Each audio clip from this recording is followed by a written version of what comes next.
I chose to name this series Following in Their Footsteps, as there is no better way for me to understand those who came before than to walk through their lands in the way that they did, and for me to truly understand the hows and whys of their lives. And like all journeys, this one started with the first step, starting barefoot as many Irish would have done, walking through the river that runs through the valley of Glenmalure and onwards into its forest and its trails.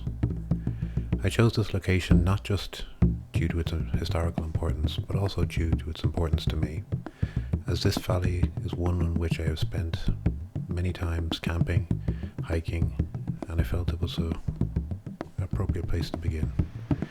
And as you can see, one thing that I was prepared for and understood was the modern trails are far tougher on the feet than the normal mountain trails that I'm used to. And as you can hear, this day began with powerful gales blowing through the valley, which made climbing and the journey itself that little bit more interesting. As surprising as it may be for some, for me to walk these mountain paths and trails, it's far easier for me to go barefoot, as it's something that I'm used to doing, and something that I've done for many years. And the sharp stones of these modern paths are much harder on the feet, and as a result, I had to wear shoes to keep safe. As I rounded the bend, I could see the Glen of Amal in the distance. Today, this valley is used as an artillery range by the Irish Army, but it has held military importance throughout Irish history. At the time of the Tudor conquests, this valley would see events that would change the course of the history of the Bodhran clan, and would play a major role for many of the clans all across Ireland. As I climbed higher, I hoped the weather would ease and that the sun would emerge, but as I rounded the bend with Lonesom becoming visible in the distance, I could tell that this was a little more than optimistic. I quickly learned, due to this wind, how best to arrange these clothes, which was part of why I wanted to do this hike. The brat, or Irish cloak, played an important role in keeping me covered and ensuring that the wind wouldn't pull at me.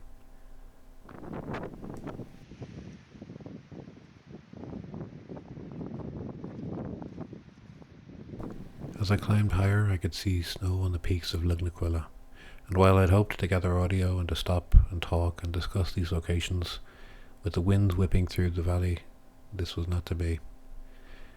It was impressive to see the snow above and the waters melting and feeding into the valley.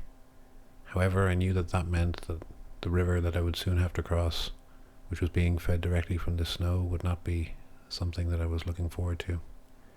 However, one advantage of going barefoot in these wet conditions is that you can simply quickly dry your feet and continue on, with no discomfort, wet socks or wet boots.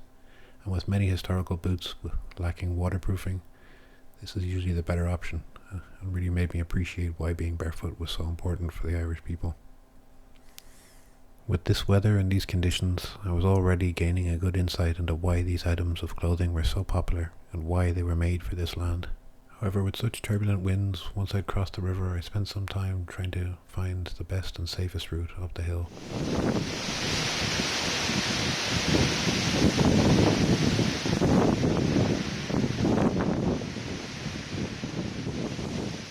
My initial chosen route through these trees was an unwise one, as the trees did little more than funnel the wind. With such turbulent winds, I was forced to turn back from my initial chosen route, and after some time I decided that the best route would be to continue straight up the valley and straight up the side of the exposed hill. But due to the high winds, I wrapped my brat tight and continued up the hill towards the end goal of Artsloch. I also quickly learned why going barefoot was so important, having sunken up to my knees on a few occasions climbing the hill. This led me to ditching my shoes as well, as they had filled with mud and were becoming impossible to climb in. As I paused to catch my breath, I stopped to marvel at the valley I had just emerged from. I began to appreciate why Irish people throughout history had chosen to carry blackthorn sticks, as traversing such difficult countryside was made far easier, and I'm not sure if I would have made this climb without one. When I pressed on, I was greeted by some sheep on the mountainside, who seemed somewhat perplexed to see me out in this weather, on their mountain that they climbed with such ease. As I crested the mountain, I appreciated the land once more. And this is one of the reasons why being barefoot was so popular in Ireland. Being covered with bogs, and even mountain tops like these being covered in step bogs. It makes normal hiking difficult at the best of times. But finally, having reached my goal of Artsloch, I paused for a moment to appreciate this amazing and unique landscape, but also pondered how it must have looked before the land was cleared and its forests torn down. But with such strong winds, I decided it was best to not stop for too long. I was appreciative to have a stick by my side and to be able to test the uneven ground and to see if my path was safe to travel. I pressed on towards my eventual goal of the far end of the lake and walked towards a rocky outcrop where I could stop for a brief moment of respite in order to eat a staple meal of Tudor Ireland, oatcakes. A simple yet hearty meal made of nothing more than oats, butter and water. I considered what it must have been like to travel these mountains in those times, but with such cold weather I decided it was time to finish up and press on, as I did not want to get cold.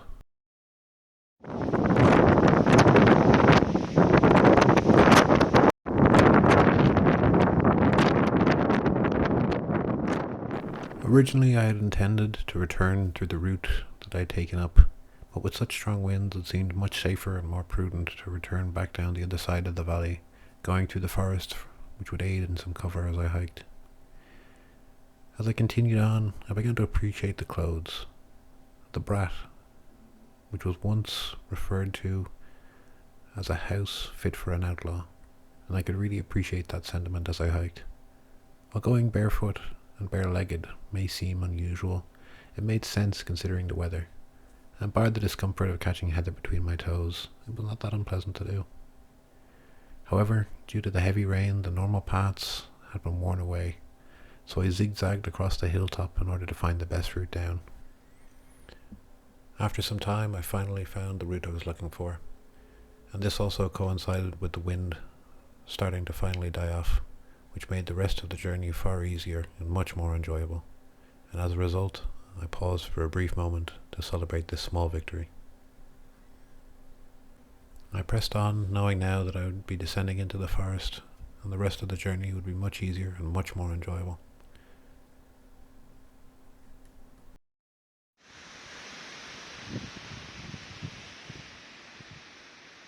From here I followed a fence line until I found what looked like a path, where I was able to finally begin my descent.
Having descended down into the tree line, I found the route I was looking for, and here the ground became more stable and less boggy, and became much more manageable to walk through.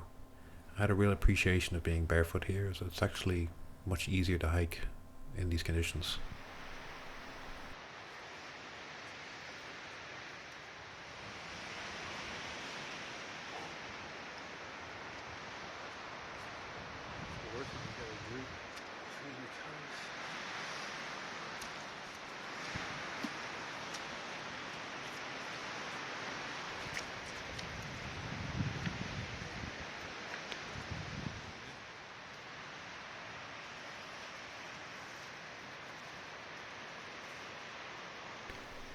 Hiking through these lands, dressed like those who came before you, truly allows you to appreciate why they chose to wear these items of clothing and to use these pieces of equipment. but also it allows you to understand why these things work in a much more practical sense. As these valleys would have once been filled with cairns, the cairns of the O'Byrne clan, the light Irish infantry who would have traversed this land far easier than I ever could. This would have been their valley and their land. This was their home, and they were willing to fight for it.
As I descended deeper into the valley, I was able to take some time to clean my legs off in the streams, and I began to appreciate these thick forests that would have at one time covered much of Ireland. These forests that gave the cairns their fearsome reputation, the guerrilla warfare that they became known for, and this name that they were given of the wood cairn. This is where they set up their ambushes and waged their wars. It made me begin to understand why they chose to fight in the ways that they did, and why certain weapons were important to them.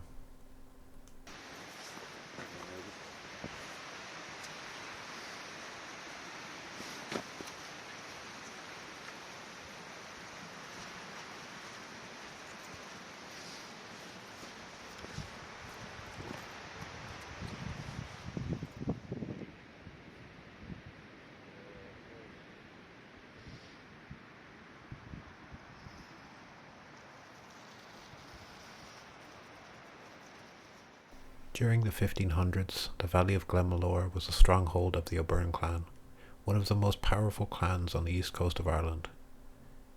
These forests would have been home to their cairns and would have been known by them intimately.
As I emerged from the forest, I found my way back onto the route that would eventually take me home.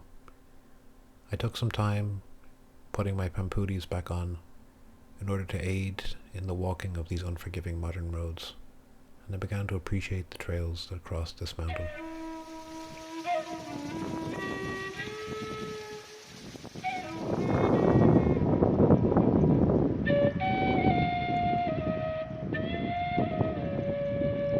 1580, this glen saw one of the most bloody and important battles in Irish history, and one of the most important victories for the Irish cairn.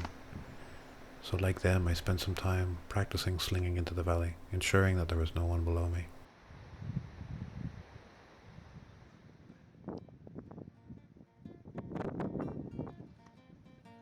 As I packed my things and prepared to go, I thought of the battle that had taken place here, one that highlights the importance of the cairn's knowledge of the terrain in which they lived, where the Irish, led by Fiach McHugh O'Byrne, ambushed a column of English soldiers as they descended from the Glen of Amal down through the valley of Glenmalure towards the Bodhran stronghold of Ballinacor, which I marched towards. This battle was one of the most significant victories for the Irish, killing over 800 English soldiers as they were trapped on the boggy ground of the valley. The Irish kerns set upon them, ambushing them from the forests of each side of the valley, firing upon them with musket and bow. The English were trapped, unable to use their cavalry, experienced in the guerrilla warfare that the Irish had become so proficient at. As I stood and looked into the valley, I thought of the words, "Follow me up to Carlow," a song written in the aftermath of the events of the battle. Lift Mackay, og your face, brooding over the old disgrace that Black Fitzwilliam stormed your place and drove you to the fern. Grace and victory was sure, and soon the firebrand he'd secure, until he met at Glenmalure with Fiach MacHugh O'Barn.